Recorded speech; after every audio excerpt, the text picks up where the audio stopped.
네, 오늘은 열왕기상 17장 8절에서 16절 말씀을 통해 하나님이 공급처가 되십니다라는 제목으로 여러분과 같이 함께 말씀을 나누고자 합니다.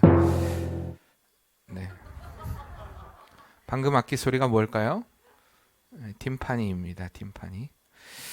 자, 사도행전 20장 9절 말씀에 보면요, 이런 말씀이 있습니다. 유도고라 하는 청년이 창에 걸터 앉아 있다가 깊이 졸더니 바울이 강론하기를 더 오래 하매 졸음을 이기지 못하여 3층에서 떨어지거늘 일으켜 보니 죽었는지라 라는 말씀이 있습니다.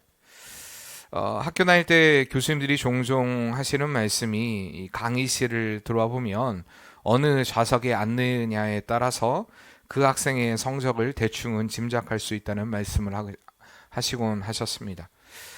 중학교, 고등학교와는 다르게 대학은 이 좌석을 본인이 선택해서 앉을 수 있기 때문에 대부분의 열심히 공부하고 좋은 성적을 내는 사람들의 그룹이 앉아 있는 자리가 어디일까요? 바로 여기입니다. 여기. 항상 좋은 성적을 내는 자리, 거의 대부분의 앞자리죠. 그런데 공부에 집중하지 못하고 출석만 부르고 도망가려는 자리가 어딜까요? 네, 저쪽 자리입니다. 항상 이야기를 해요. 앉는 자리만 보면 대충은 이 사람이 공부를 잘하는 사람인지 못하는 사람인지 알 수 있다라는 말을 합니다.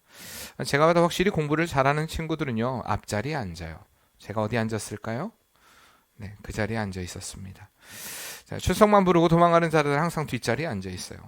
저도 관심 있는 수업은요, 대부분의 앞자리에 앉지만 어쨌든 그런데 이제 그렇지 않은 교수님들이 있잖아요. 수업 시간에 조금은 집중을 못하게 되는 그런 수업들이 있습니다. 어쨌든 그런 수업은요, 좀 뒷자리에 앉거나 아니면 진짜 출석만 부르고 도망가려고 저도 뒷자리에 앉았던 적이 있습니다. 마찬가지로 예배당도 마찬가지예요. 여러분들이 자리만 봐도 그 성도가 얼마나 집중하고자 하는가는 대충은 알 수 있습니다. 같은 예배당 안에 앉아 있지만 하나님을 향한 마음의 크기가 다르다라는 걸 느낄 때가 있습니다. 그러나 우리 교회는 크지 않으니까요. 여러분들 모두 다 하나님을 향한 마음의 크기가 커다란 마음인 줄 제가 믿습니다. 사도행전에 오늘 유두고의 이야기가요, 많은 목사님들 사이에서 이렇게 자리의 중요성에 관한 이야기를 할 때 사용되는 그러한 예와 그러한 말씀이기도 합니다. 말씀에 집중하지 못한 자의 최후, 어떤 그런 관점에서요, 유두고가 창가의 자리에서 앉아 있다라는 건 세상을 바라볼 수 있는 자리, 그리고 이렇게 좀 두리번거릴 수 있는 그런 자리에 앉았다라고 어릴 적부터 말씀을 많이 들어왔습니다. 저도 이렇게 까지는 아니어도 어쨌든 설교를 했던 적이 있는 것 같습니다. 그런데 말씀을 좀 자세히 보면요, 이 누가는요, 유두고의 졸음에 대해서 비난을 하고 있지 않습니다.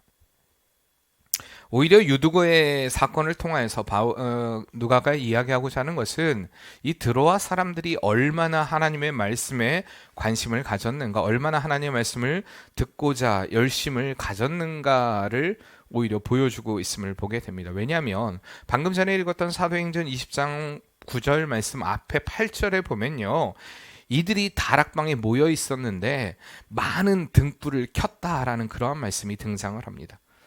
그러니까 이것은요, 드로아 사람들이 얼마나 하나님의 말씀을 듣기 위해서 그 작은 다락방에 모여서 얼마나 많이 하나님의 말씀을 사모했는지 그 밤이 새도록 그 말씀을 듣기 위해서 집중했다라는 것을 분명히 보여주고 있다는 것입니다.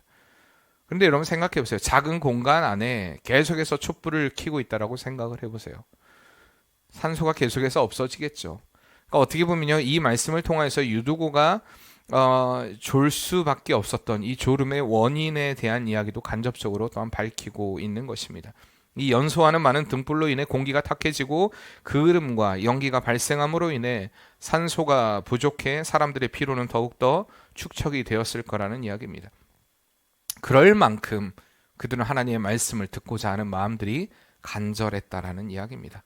유두고 역시 마찬가지예요. 그가 창가에 걷어 앉을 수밖에 없을 만큼 많은 사람들이 거기가 인산인해를 이루고 있었고 많은 사람들이 하나님 말씀을 듣기 위해 모여 있었다. 그리고 어떻게 보면요, 창가의 자리는 하나님께 집중할 수 있는 좋은 자리일 수도 있습니다. 왜냐하면 이 산소가 부족하고 바깥 공기가 유입이 안 되는 상황 가운데 어떻게 보면 바깥의 신선한 공기를 마시면서 말씀을 들을 수 있는 자리였을 수도 있다는 것입니다. 어쨌든 분명 유두고는요, 그 말씀에도 보면요, 유두고가 말씀을 사모하게 처음부터 졸았던 인물이 아니라 그 자리에 있었던 인물임을 볼 수가 있습니다. 누가는요, 유두고가 처음부터 졸았던 인물이 원어로도 보면요, 이 처음부터 졸았던 인물로 표현하고 있지 않습니다. 우리나라 번역에 보면요, 유두고가 청년이라고 표현을 하고 있지만 사실 이 원어에서 사용된 언어는요, 그 8살부터 14살까지의 그 소년을 가리키는 단어가 사용이 되어 있습니다.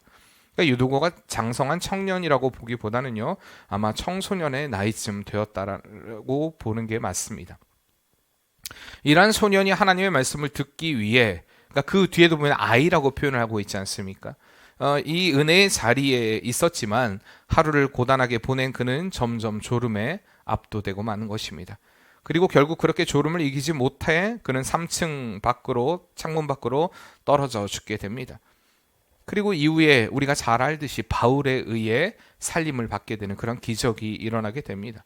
그러니까 루가는요, 이 유두고의 사건, 이것이 졸음의 사건이다라는 것을 이야기하고 있는 것이 아니라 하나님의 말씀을 듣기 위해 찾아온 이들이 오히려 이 유두고의 사건을 통해서 더 영적인 깊은 은혜를 체험하게 되었다라는 것을 분명히 누가는 이야기하고 있는 것입니다.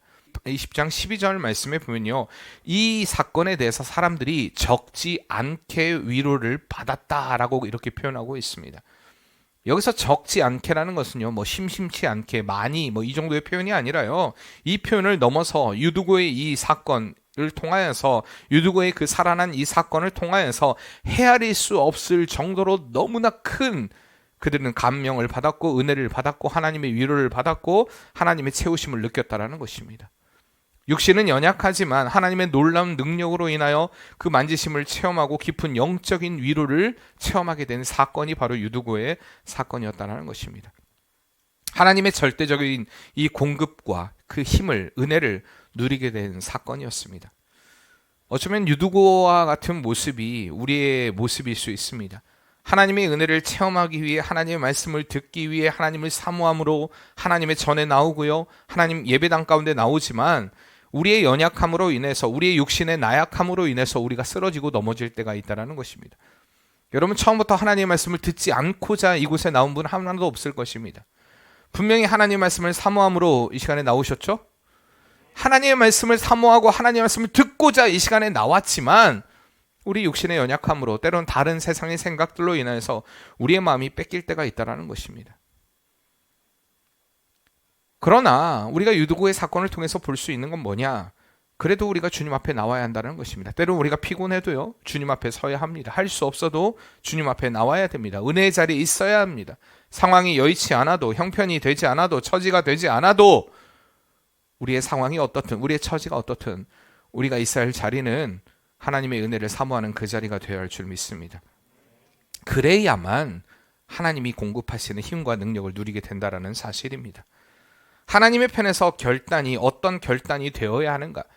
어떻게 해야 하나님이 공급하시는 그 힘과 능력으로 우리가 살아갈 수 있는가? 채우심을 누리는가? 성경은요, 늘 언제나 우리에게 이것을 이야기하고 있습니다.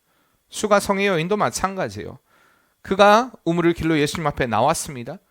나왔고 예수님을 만났기 때문에 그의 삶 가운데 변화가 있었습니다. 물론 예수님이 그를 만나주시기 위해서 그런 모든 상황 가운데 계셨지만, 이렇듯 우리의 주님은요, 우리를 너무나 만나고 싶어하는 분이시라는 사실입니다. 오늘 본문의 사르밧 과부의 이야기도 마찬가지입니다. 하나님의 말씀 앞에 우리가 어떤 결단을 해야 하는가, 어떻게 순종해야 하나님의 그 공급하시는 힘과 능력을 우리가 누리며 살아가는가를 분명히 보여주고 있다는 것입니다. 오늘 본문의 배경은요, 북이스라엘의 7번째 왕이었던 아합 시대에 이루어진 일이었습니다. 아합은요, 어떤 왕이었습니까? 악한 왕이었습니다. 너무나 악한 왕이었습니다. 그 안에 또한 이세벨 역시도 악한 여인이었습니다. 어쨌든 이렇게 이 아합 왕을 찾아가 그는 회개를 촉구합니다. 계속해서 회개를 촉구하는데요, 그게 누구냐면 엘리야가 활동하던 시대였는데, 엘리야가 계속해서 그 회개를 촉구하지만 그건 듣지 않습니다. 그래서 하나님께서 그 이스라엘 땅에 비를 주지 않으셨고요, 그로 인해 극심한 가뭄과 기근이 찾아오게 되는 것을 보게 됩니다. 이 아합 왕을 찾아가 계속해서 촉구하는 그 촉구를 듣지 않음으로 인하여서 아합 왕은 오히려 그 선지자를 죽이려 하는 그러한 모습들, 그리고 그 하나님의 명령에 따라 이제 엘리야가 도망을 가게 되는데, 이 아합이 죽이려는 아합을 피해서 도망가게 되는데, 그곳이 바로 그리시네가였습니다. 하나님은 그곳에서요 물을 주십니다. 이 시냇물을 마시게 하시고요, 또한 까마귀를 통하여서 아침 저녁으로 고기를 공급해 주셨습니다.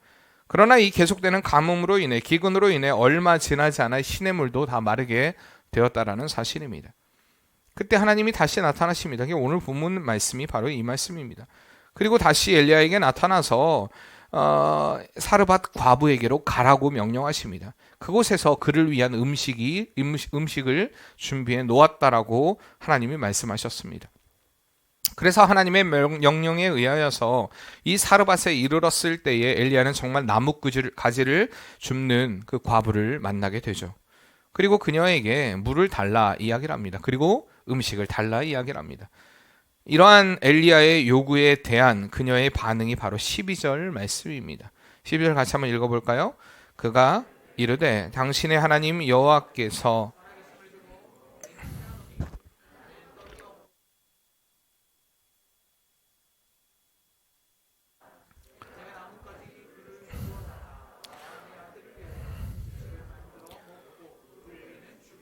아멘. 자, 분명히 하나님께서 그를 위하여서 음식을 준비해 놓았다고 이야기하고 있는데, 그녀의 이야기가 무엇입니까? 가진 음식은 그냥 가루 조금과 기름뿐이라 마지막 한 끼, 아들과 먹을 한 끼의 음식밖에 없다라는 것입니다. 이제 그 음식이 다 떨어지면 이제 그에게 기다리고 있는 것은, 그녀의 가정이 기다리고 있는 것은 죽음뿐이라는 사실입니다. 굉장히 비참한 상황이죠. 이제 더 이상 먹을 것이 없어서 이제 우리는 굶어 죽게 된다라는 이야기입니다. 그러나 그녀의 그런 상황에도 불구하고 엘리야는요, 그 작은 떡을 자신을 위해 그 가루로 만들어서 달라는 것입니다. 13절입니다. 엘리야가 그에게 이르되 두려워하지 말고 가서 내 말대로 하려니와 먼저 그것으로 나를 위하여 작은 떡 1개를 만들어 내게로 가져오고 그 후에 너와 내 아들을 위하여 만들라. 여러분, 이 말씀을 보면 너무 지나치다고 생각되지 않습니까? 보편적으로 우리 인간적인 생각으로 생각을 한다면 정말 너무한 거 아니야? 너무 염치가 없는 거 아니야? 이런 생각 들지 않습니까? 여러분, 때론 제가 목회자로서요, 성도들에게 어떤 믿음의 편을 요구할 때에 이런 반응을 저도 겪게 됩니다. 진짜 목사님 사정도 알지 못하면서 너무 함부로 말씀하시는 거 아니야? 너무 무례하게 요구하시는 거 아니야? 뭐 이런 불평 불만을 쏟아붓는 일들도 만나게 됩니다. 그런데요, 지난 시간에도 제가 말씀을 드렸듯이 우리는 이런 불평과 불만을 멈추고 좀 생각해 봐야 한다는 것입니다. 혹시 지난 시간 말씀 생각나십니까? 우리가 무엇을 생각해야 됩니까? 이 불평과 불만, 원망이 생각나는 그 순간에 무엇을 생각해야 될까요? 바로 하나님의 마음입니다. 하나님의 뜻입니다. 하나님의 때입니다. 우리가 그 순간에 왜 나에게 이런 일을 주셨을까? 누가요?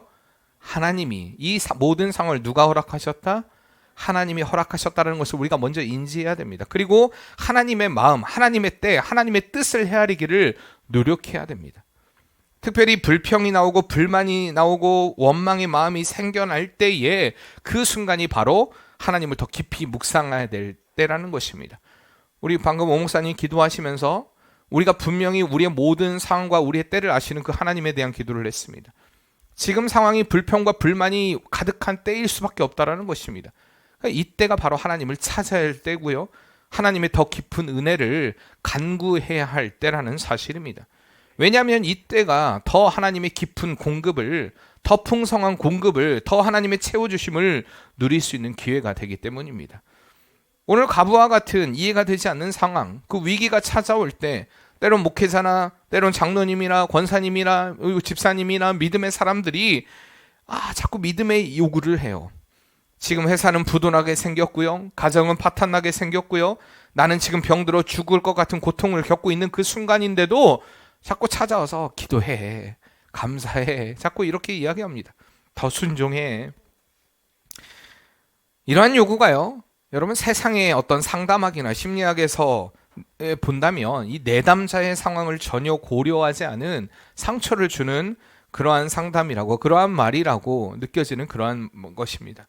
나를 이해하지 못하고 나의 상황을 전혀 돌아보지 못하는 그러한 조언처럼, 그러한 또한 요구처럼 들려질 때가 있다는 것입니다. 그럼에도 불구하고 우리는 그렇게 내가 모든 것이 다 무너져 내린 것 같고 불평과 불만과 원망이 쏟아져 나올 수밖에 없는 이러한 상황이라 할지라도 우리는 그 순간 하나님의 뜻을, 하나님의 마음을 찾기에 힘써야 한다는 사실입니다. 왜냐하면 그러한 위기가 더 큰 하나님의 복과 은혜를 누리게 되는 때이기 때문입니다. 그래서 저 역시 목사로서 이러한 위기의 순간을 만난 이들을 향하여서 믿음의 편에 서라고 이야기할 수밖에 없는 것입니다. 그래도 기도하십시오. 그래도 감사하십시오. 그래도 순종하십시오. 이렇게밖에 저도 이야기할 수 없습니다. 엘리야 역시도 마찬가지였다는 것입니다. 이제 한 끼의 식사만을 남긴 과부, 그 아들이 마지막 그 식사, 여러분 이것을 과연 엘리야가 빼앗아 먹고 싶었을까요? 왜 하나님께서 왜 하필 아무것도 없는 과부에게로 나를 인도하셨을까라는 생각도 해볼 법하지 않습니까? 때로는 나만 살고자 눈치 없고 배려 없이 이 마지막 식사를 나에게 달라고 하는 그 자신의 모습에 대해서 인간적으로 보면 좀 초라해 보이지 않습니까? 그러나 엘리야는 분명히 확신했다라는 것입니다. 먼저 자신에게 사명을 감당하도록 늘 공급하시고 채워주시는 하나님께서 이렇게 자신에게 마지막 식사를 제공하는 이 과부에게 더 큰 은혜와 더 큰 공급을 해주실 것이라는 믿음을 가지고 있었던 것입니다. 그리고 그 확신의 말씀이 바로 오늘 본문의 14절의 말씀입니다. 같이 한번 읽어보겠습니다. 이스라엘의 하나님 여호와의 말씀이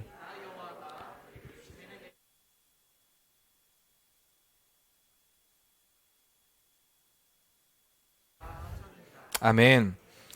비록 지금 그들이 남은 것은요, 그들이 먹기도 모자란 한 끼의 식사였지만 그것을 하나님의 사람 엘리야에게 줌으로 인해 하나님은 그들에게 하나님으로부터 공급되어지는 풍성함을 누리게 하시리라는 이 확신을 엘리야는 가졌다라는 사실입니다. 그래서 그들에게 마지막 식사를 요구합니다. 그리고 우리가 잘 알대로 과부는요, 엘리야의 요구대로 순종을 합니다. 그리고 그 후에 어떻게 됩니까? 바로 15절, 16절 말씀해 보면 같이 또 읽겠습니다. 그가 가서 엘리야의 말대로 하였더니 그와 엘리야와 그의 식구가 여러 날 먹었으나 하신 말씀 같이 통의 가루가 떨어지지 아니하고 병의 기름이 없어지지 아니하니라. 아멘. 얼마나 큰 은혜입니까? 정말 그들의 가뭄이 해결되기까지 그들의 통에는 가루가 떨어지지 않았고 병에는 기름이 없어지지 않는 하나님의 기적적인 공급을 누리며 살아가게 된 것입니다. 사실 그들의 헌신에 비해서 하나님의 공급하심은요, 정말 비교할 수 없이 큰 것이었습니다. 이것이 바로 하나님께서 우리의 삶에 채워주시는, 공급하시는 역사라는 사실입니다. 우리가 이 세상을 살아갈 온전한 힘과 능력을 얻기 위해서는요, 우리의 공급처가 어디인가를 분명히 알아야 합니다. 어제를 살아오고 오늘을 살아가고 내일을 살아갈 힘과 능력이 어디서부터 나오는가? 우리의 공급처를 분명히 알아야 한다는 것입니다. 그리고 성경은요, 너희의 삶의 공급처가 하나님이시라는 것을 분명히 말씀하고 있습니다. 하나님이 모든 것을 채워주신다, 이렇게 말씀하고 있는 것입니다. 우리의 작은 그 순종에도 반응하시며 이 사르밧 과부처럼 나의 삶의 풍성히 채우시고 공급하시고 만족시키는 분이 하나님이시라는 것을 분명히 말씀하고 있는 것입니다. 오늘 이렇게 우리가 이 주님을 믿음으로 주님으로부터 공급받는 은혜의 삶이 되어야 할 줄 믿습니다. 그런데 그 은혜를 누리려면 우리에게 필요한 결단이 있다는 사실입니다. 오늘 사르밧 과부와 같은 결단이 있어야 하는데 그 결단이 어떤 결단입니까? 바로 한번 따라해 봅시다. 핑계하지 않는 순종의 드림. 예, 제가 단서를 붙였죠. 핑계하지 않는 순종의 드림입니다.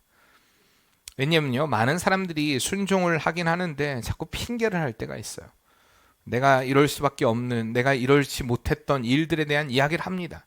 그리고 순종이 좀 반쪽짜리 순종이에요. 그러나 오늘 사르밧 과부를 보면요, 핑계하지 않는 순종이에요. 내가 비록 이렇지만 내 상황, 자신의 상황에 대해서 이야기할 수 있어요. 내 상황은 지금 이렇지만 나는 그렇게 순종하겠다. 핑계하지 않았습니다. 여러분 한번 생각해 보세요. 본문의 사르밧 과부에게 있어서 마지막 음식을 엘리야에게 내어주는 일이 쉬운 일이었을까요? 더군다나 굶주린 자신의 아들과 함께할 마지막 식사를 다른 일을 위해 내준다라는 결정이 여러분 쉬웠을까요? 여러분 쉬워 보이십니까? 결코 그렇지 않았을 것입니다. 인간적으로 생각해보면 오히려 엘리야의 행동에 대해 화를 내고 너무 경우가 없고 너무 예의가 없고 너무 진짜 막무가내 이거 어떻게 당신 같은 사람이 있을 수 있느냐 막 내쳐도 모자랄 판 아닙니까? 사람은 좀 극단적인 상황에 굉장히 예민해집니다. 극단적인 상황이 찾아오면 예민해져요. 특히 배고플 때 예민하잖아요. 배고프면 막 신경질이 나고 배고프면 화내는 사람들이 있어요. 오늘 사르밧 과부의 상황은요, 충분히 그렇게 극단적인 상황이었습니다. 그러나 그는 하나님의 사람 엘리야의 요구에, 그것이 또한 하나님의 뜻이라는 요구에 그는 주저하지 않고 핑계하지 않고 자신의 마지막 소중한 식사를 내어줍니다. 우리가 하나님의 공급함을 누리기 위해서 필요한 것이 바로 이러한 순종입니다. 핑계하지 않는 순종의 드림. 어떤 상황이 와도 핑계하지 않고요. 어떤 형편과 처지가 와도 낙담하지 않고 어떠한 요구에도 순종하며 드리는 이 순종의 헌신을요, 하나님은 결코 간과하지 않으시고 더 풍성함으로 채워주신다라는 사실입니다.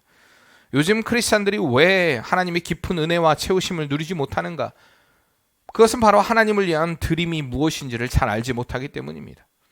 우리의 삶의 공급처가 하나님이라는 그 확신이 없습니다. 나는 충분히 내 힘과 내 능력으로 살아갈 수 있다고 생각합니다. 이미 세상에 만연한 가치가 교회 안에도 자리 잡고 있어서요, 하나님을 믿는 믿음 안에서 행하는 헌신, 이런 것들을 미련한 것으로 치부하는 이들도 참 많습니다. 내가 주님을 위해 결단했다, 내가 주님을 위해 포기했다, 내가 주님을 위해 드렸다, 이것을 좀 과하다라고 생각하는 이들이 많다라는 것입니다. 꼭 그렇게 신앙생활하지 않아도 된다라고 이야기합니다. 근데 그게 성경적인 기준입니까? 여러분 생각해 보세요. 세상의 보편적인 기준이 성경적인 기준입니까? 여러분 그게 아니라면요, 우린 그 길을 따르지 말아야 합니다. 세상의 100명의 사람 중에 99명이 그렇다 해도 성경이 그렇지 않다라고 이야기하면 우리는 말씀의 길을 따라가야 됩니다. 이게 바로 성도의 삶입니다. 주님을 위한 결단. 오늘 과부의 헌신을요, 요즘 사람들의 시각으로 바라본다면 에휴, 지코가 석자면서, 요즘 애들은 지코가 석자가 무슨 말인지 모르더라고요. 지코가 석자가 무슨 말이냐? 지코가 석자래요. 무슨 말인지 모르시죠? 여러분들은? 여러분들은 동상이몽이에요. 여러분들은 그 말이 무슨 말인지 모르고 요즘 애들은 그 말이 무슨 말인지 모르고. 연예인 중에 지코가 있어요. 지코가 석자. 애들이 그렇게 알아듣더라고요. 그 지코라는 그 인물이 석자래요. 그게 무슨 말이냐요?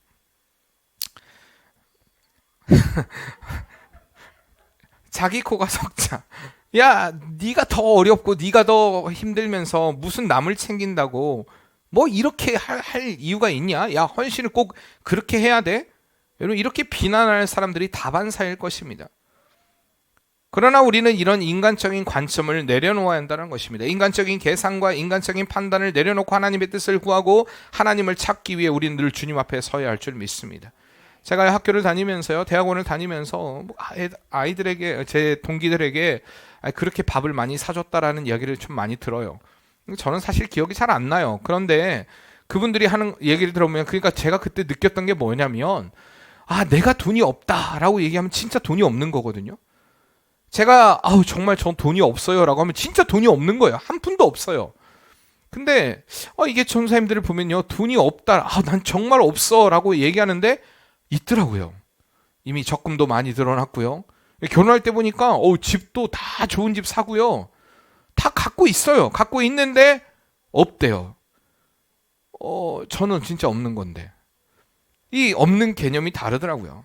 근데요, 하나님이 역전의 하나님이시라니까요. 하나님의 채워주심, 하나님의 인도하심들을 보면요, 지금 그분들과 저의 삶은 달라요. 우리가 하나님을 위해서 어떻게 우리의 삶을 드렸는가, 이걸 하나님은 분명히 기억하신다라는 것입니다. 오늘 이 사르밧 과부의 순종은요, 완전한 승리였습니다. 작은 순종으로 인하여 하나님이 공급자가 되어주시고요, 그녀의 가정은 육신적인 배고픔으로부터 완전히 해방되었다는 사실입니다. 이제 그녀는 더 이상 배고픔으로 인해 고민하지 않아도 됩니다. 더 이상 양식이 떨어진 것으로 인해 이 양식이 언제 떨어질까, 이 독이 언제 바닥이 날까, 이런 걱정을 하지 않아도 되었다라는 사실입니다. 왜냐하면 하나님이 공급자가 되어주셨고 하나님이 채워주셨기 때문입니다. 오늘 이야기가 여기서 끝나느냐? 사실 그렇지 않습니다. 오늘 우리가 읽은 본문은 여기까지지만 하나님은 그녀의 헌신을 통해서 그녀의 육신적인 배고픔만 해결하셨다라고 성경은 이야기를 하지 않습니다. 오늘 말씀 이하의 17절에서 24절까지 일어난 사건이 사실 더 중요한 말씀입니다. 이렇게 하나님의 공급으로 인하여 육신적인 배고픔을 해결하게 된 그녀에게 다른 문제가 생겨나게 됩니다. 바로 17절 말씀 한번 읽어볼까요?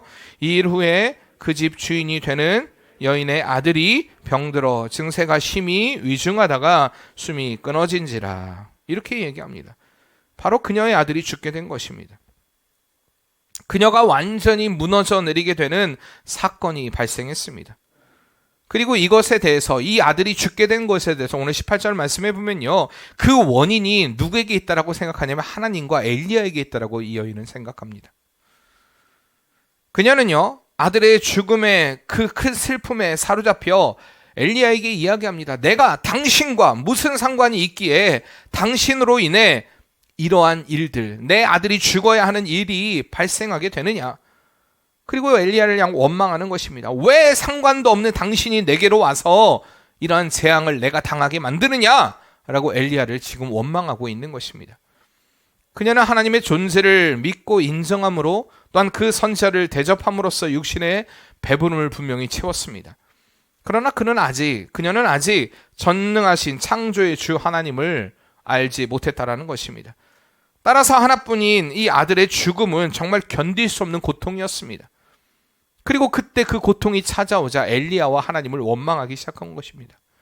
왜 그녀가 이런 생각을 했냐면요, 당시 이 우상 숭배가 범람하던 이 이방 땅에 계속 살던 여인은요, 당시 이방인들의 그 생각을 가질 수밖에 없습니다. 왜냐하면 이 이방인들에게 신이라는 존재는요, 인격적인 측면에서 어떤 사랑하고 내가 경외해야 될 대상이 아니었습니다.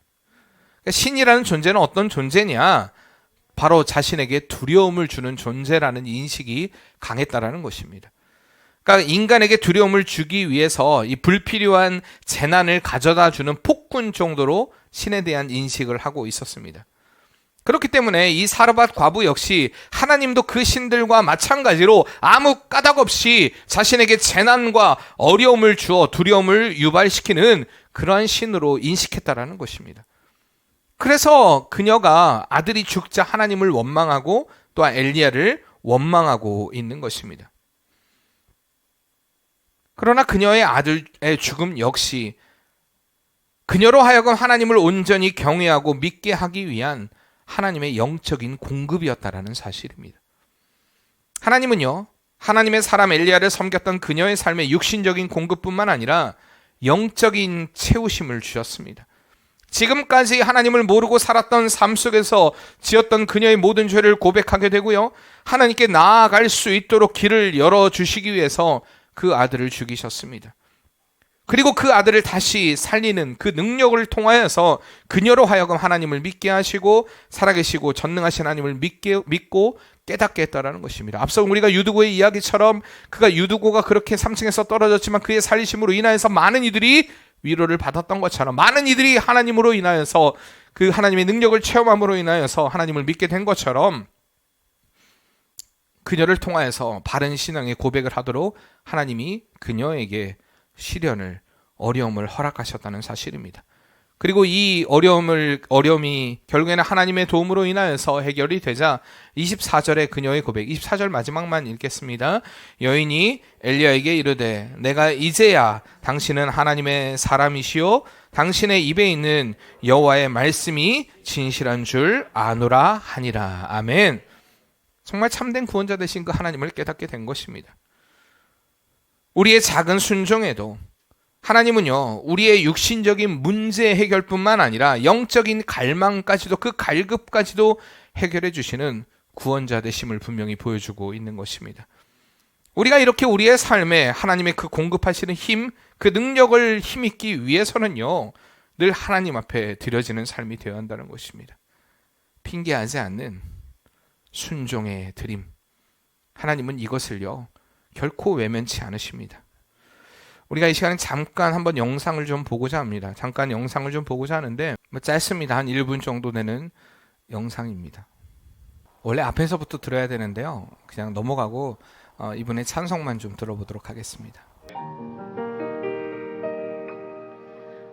The love of God is greater far than tongue or pen can ever tell. It goes beyond the highest star and reaches to the lowest hell. The guilty pair bow down with care. God gave His Son to win His erring child. He reconciled and pardoned from his sin. Oh, love of God, how rich and pure, how measureless and strong, it shall forevermore endure.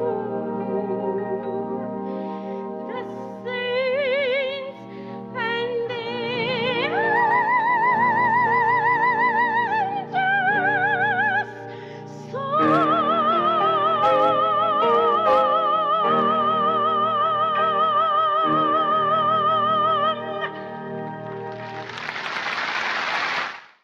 방금 보신 영상은요, 미국의 그 위대한 부흥사였던 빌리 그리엄 목사님과 같이 사역을 했던 한국인 킴 윅스라는 자매의 간증과 특송의 영상입니다. 원래는 이 앞에 간증도 봐야 되는데요, 어차피 못 알아듣습니다. 다 영어예요. 영어로 간증하고 있기 때문에 못 알아들어서 제가 이 찬송 부분, 우리가 잘 아는 지금 찬송 304장 그 크신 하나님의 사랑 그 찬양을 드린 부분만 틀어드렸습니다.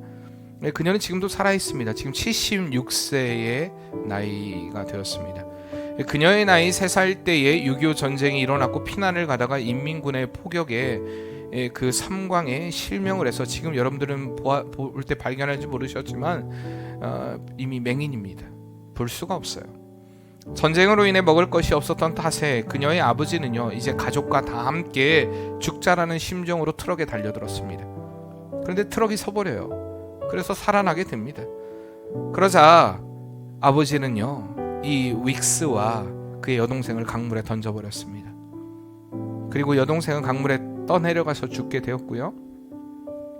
이 킴 윅스는요, 간신히 구조가 되어서 이 대구에 있던 월드비전 장애자 그 고아원에 위탁이 되게 됩니다. 그러다 윅스는요, 홀트 양자회의 주선으로 10살의 나이에 1957년 미국의 인디애나주의 조지 윅스 부부에게 입양이 되게 됩니다. 그때부터 윅스는요, 순탄한 삶을 살게 되고요, 굉장히 공부도 잘했습니다. 그래서 12살의 나이에 이 빌리 그리엄 목사님의 그 집회 때에 설교를 통해서 예수님을 믿게 되고 영접하게 되고 독실한 신앙인으로서 성장을 하게 됩니다. 공부도 잘했지만 무엇보다 노래도 잘했던 그는요, 인디애나 대학에 입학을 하게 되고 거기서 졸업을 하고 박사학위까지 따고요, 이제 플라이트 장학생이 되어서 오스트리아 비엔나에 합격을 하게 되고 성악을 전공하게 됩니다. 그리고 이제 성악가가 되어서요, 하나님을 찬양하는 이러한 일들을 감당하게 됩니다. 특별히 이게 1970년대 영상인데, 그 당시 그녀는요, 이 빌리 그리엄 목사의 집회 때마다 함께 따라다니면서 자신이 만난 그 예수님에 대해서 간증하고 노래를 하는 사역을 하게 됩니다. 그리고 기가 막힌 건요, 그녀가 1970년에 입양된 지 17년 만에 자신을 강물에 버린 아버지를 만나게 됩니다. 진짜 재밌죠? 딸들은 죽였는데 아버지는 살아있어요. 그런데 그 아버지를 용서합니다. 이게 바로 예수님을 진정으로 만난 자의 삶이라는 것입니다. 저는 오늘 그녀가 만난 우리가 보지 않았던 이 영어의 이 간증을 제가 한국말로 소개하고자 합니다. 사람들이 시각 장애인인 나를 인도할 때에 100야드, 그러니까 100야드는 약 한 94m 됩니다. 그냥 100m라고 얘기하겠습니다. 100m 전방에 장애물이 있다라고 말하지 않습니다. 단지 앞에 물이 있으니 건너뛰라고 이야기를 하고 계단이 있으니 발을 올려놓으라고 말합니다.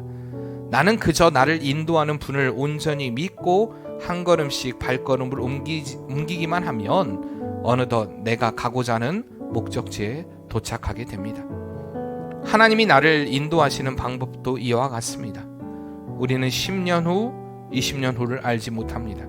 단지 오늘 우리가 무엇을 해야 할 것인가를 보여주시는 하나님께서 믿음으로 순종하면 오늘의 길을 열어가십니다.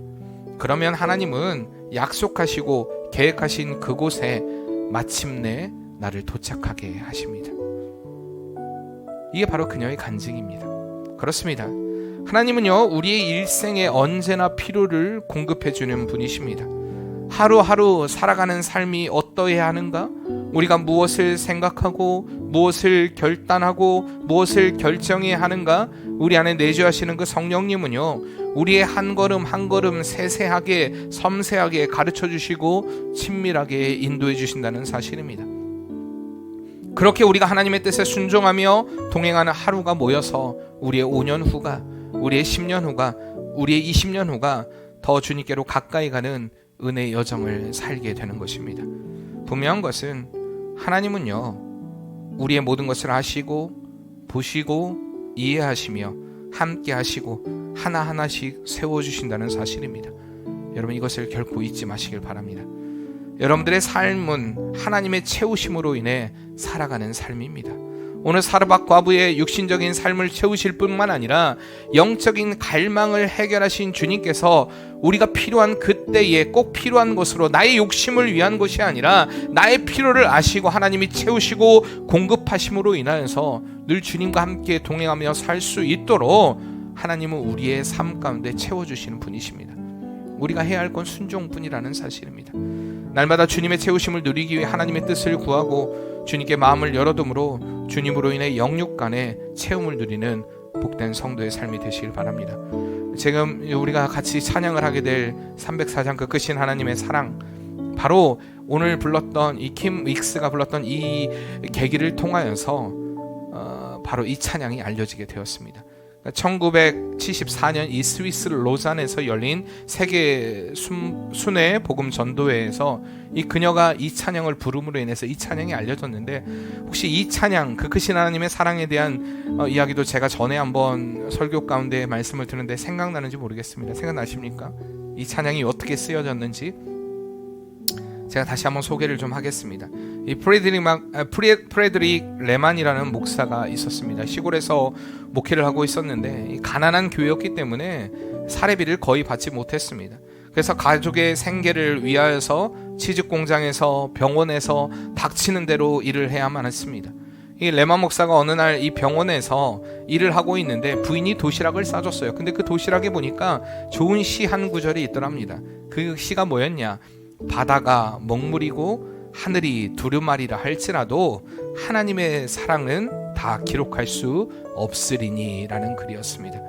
이 레만 목사는요, 이 시를 보고 깊은 감동을 느끼게 됩니다. 그가 점심을 다 먹을 때쯤 이 시의 곡조가 이미 그의 머릿속에서 완성이 되었습니다. 그리고 레만 목사는 그날 밤 집에 돌아와 흥분된 마음으로 찬송시를 작사하게 되는데, 바로 곡을 또한 작곡을 하게 되는데, 그게 바로 오늘 지금 부르게 될 그 크신 하나님의 사랑입니다. 레만 목사는요, 이후에 이렇게 간증을 합니다. 아내가 준 도시락에는 기가 막히게 좋은 히브리 시가 있었습니다.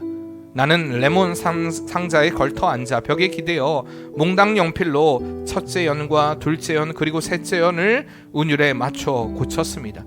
그게 바로 그 크신 하나님의 사랑입니다. 그렇게 시상을 떠올린 그 방은 바로 환자가 죽어나간 정신병동이었습니다. 그녀가 일을 하는 그곳, 그 병원 병실이었다는 곳이 바로 환자들이 죽어나가는 정신병동이었다는 것입니다. 그 자리에서 그는 그 크신 하나님의 사랑이라는 아름다운 찬양곡을 만들게 됩니다. 이렇듯 하나님은요, 우리의 삶에 크신 사랑으로 함께 하시는 분이십니다.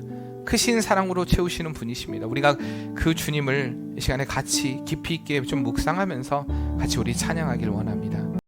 그 크신 하나님의 사랑 말로 다 형용 못하네.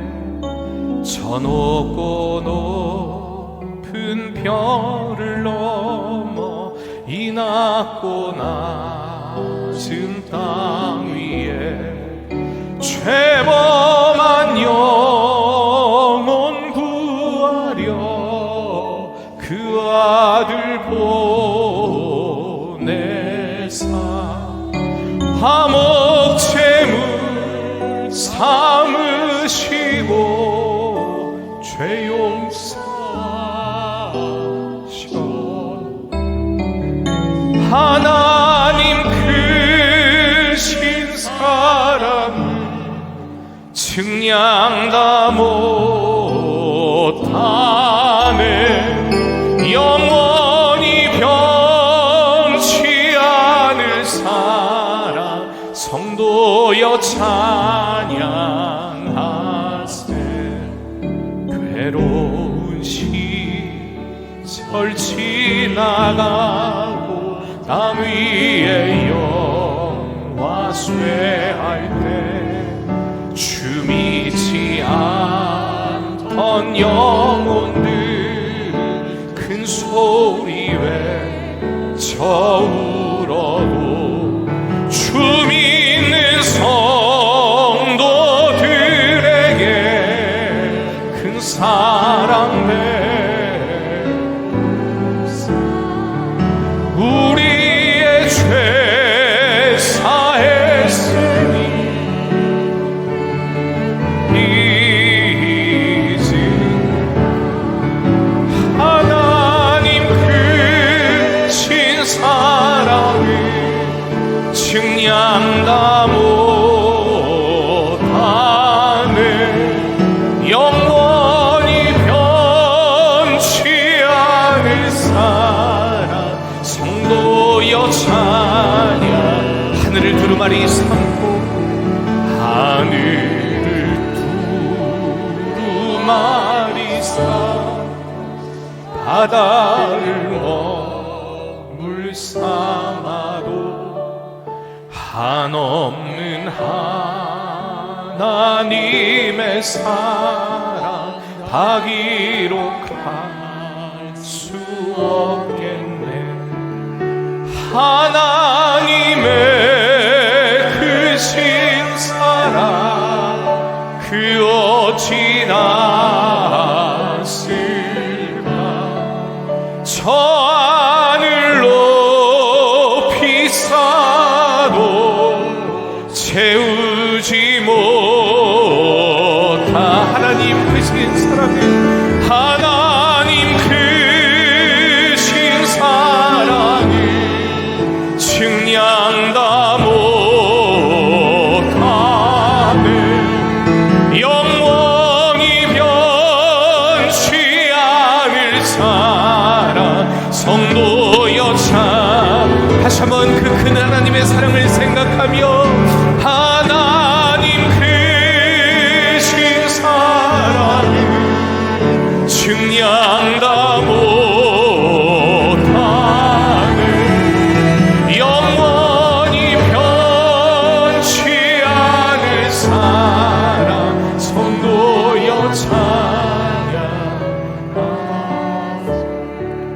하나님 크신 사랑을 증량 다 못하네. 영원히 변치 않을 사랑 성도여 찬양.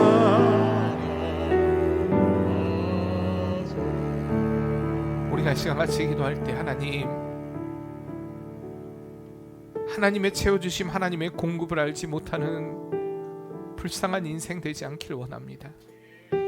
우리의 삶의 육신적인 체험뿐만 아니라 우리에게 영적인 갈급함도 채워주시며 우리에게 구원의 은혜를 허락하시는 그 주님을 만나길 원합니다. 하나님, 그 주님을 만나길 원합니다. 우리가 이 시간 간절한 마음으로 다시 한번 말씀을 기억하며 우리의 삶 가운데 채우실 그 하나님을 기대하며 우리 다 같이 간절한 마음으로 기도합시다. 주님, 하나님, 아버지, 주님, 아버지, 주님, 하나님 말씀하세요.